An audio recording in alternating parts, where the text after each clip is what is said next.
When I met a celebrity. Hello everyone, welcome back.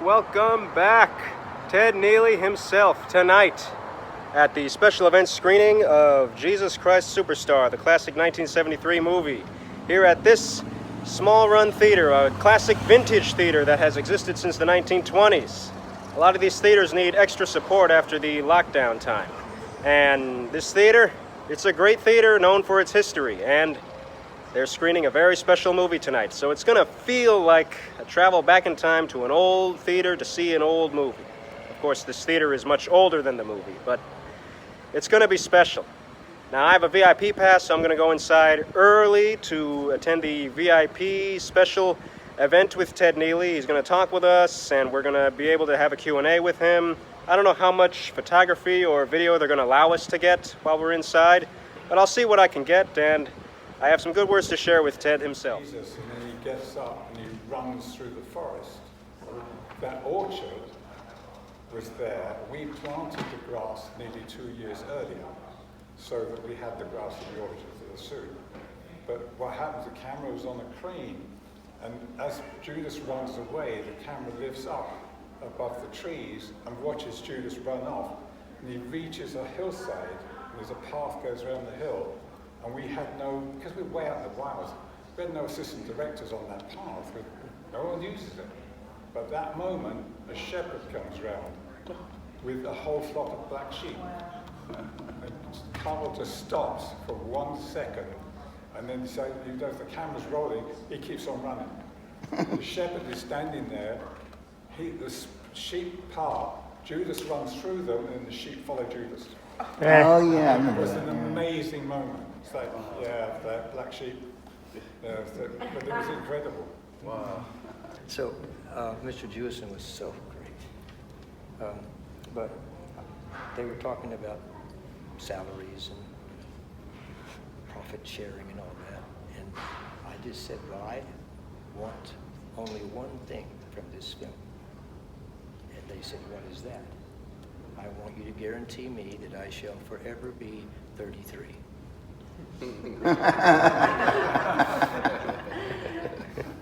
It worked. We were at 51st and Broadway at the Mark Hellinger Theater. Beautiful, wonderful location, right in the heart of Broadway. And for every single performance we did, whether it was a matinee or an evening, they were protesting in the streets around the block. Never any violence, but you know, they held up signs and we were horrible because we were doing this sacrilegious thing about Jesus. Well, we would have to literally work our way through the crowd to get into the backstage door because they didn't want us to go in and perform. And I would always be very careful. I wouldn't respond. I'd just ask questions as I was working my way through. And to say hypothetically that you were there, and I'd say, pardon me, sir, if you haven't seen our show, what is it you don't like about it? He said, it's absolutely sacrilegious. He said, just the title alone is horrible. I wouldn't say anything, and I'd still be pushing my way through, and I said to the next person, I'd say, well, now, is there anything else that you don't like about the show? Yeah, we hear Jesus sings. Jesus didn't sing. Oh. And I wanted to say, were you there? Right. But I didn't say anything. I said, would you do me a favor, please? Come in as my guest tonight, watch the show. Wait in the lobby for me. I'd like to come out and you tell me what you don't like about it, and we could maybe change that. Instantly, the reaction would change. You would do that? Yes, because we're here to entertain you, not to offend you. Right. Please. So the ones who were brave enough to step across that threshold and go in that horrible place and watch the show, I'd go out to the lobby, and the minute I opened the door, they'd go, we love your show, it's incredible. So what happened literally was the people who protested became our promoters because there was always coverage, TV coverage there. What's going on at 51st and Broadway. It's a protest that they helped us make it successful. So I've collaborated with everybody all my life, so Wow. it works. Great. Another question? Yes, another question is, have it written down here. Oh yeah, when singing in your older years, what is your method of training your voice, perfecting and projecting your voice on stage, and then resting your voice without any strain? Did you hear that question? No. He said, in my older years, what do I do to protect my voice so that I can still work? Nothing. Really? I don't talk. The only thing that causes problems with my voice is if I talk too much before a performance. Like if we were going to perform tonight, I wouldn't be doing this because the talking makes the vocal cords get tired. And then you go in my chest and you do the show. But that's it. I'm just lucky that it still works. And I can still scream because I've been a screamer all I haven't been inside this theater in a long time, but I can tell you this is a really nice old vintage theater, as you can tell, and since it's all decorated for this special event screening of Jesus Christ Superstar, they've got all this stuff for sale. And if I go over here, we got a poster here, and we have the special pictures here. These are for sale at a big price, and they're autographed. There's really nice stories, pictures from the set, nice pictures here, nice water bottles. There's Ted and David over there. A nice old movie theater appearance to it. And now, if I go this way, there's the screen and there's the old auditorium.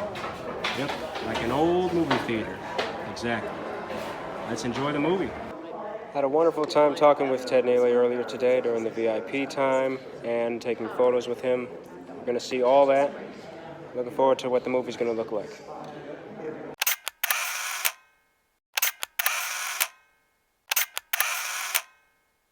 Yeah, that screening was absolutely sensational. I had a wonderful time watching it. It is a lot louder in that auditorium with the surround sound, or maybe I've just forgotten what surround sound in a theater feels like. But here's just some of the memorabilia I received. I got this bag now, and inside the bag I've got some cool stuff. I got this poster here. Ted Neeley's somewhere back there taking photos with more of the fans, and here's a poster I've got. It's a fun poster, and I've got some more cool stuff in here. I've got some nice autographs from Ted. He signed something very personal. I'll post it on my Instagram page for you. You do notice new details that you didn't notice before when you see it on a big screen. And that's why, it's special to see, these old movies and re-releases. Frank Munoz, the director of the documentary Superstars, which is being released this week, explained that when you see this on a big screen, there are details in the edges of the screen that you don't see in home video. For example, at the very beginning, a lot of people say you never see Ted Neeley get off the bus in the beginning. You do see Ted Neeley get off the bus in this screening. Isn't that amazing? I'll have to look at my Blu-ray again. But thank you all for watching. And if you haven't already, subscribe for more videos. Hit the bell. If you want notifications, I'm creating for you. Have a great week and a great life. Always love yourself for who you are. I'm going to talk a little more with Ted before I leave. Godspeed.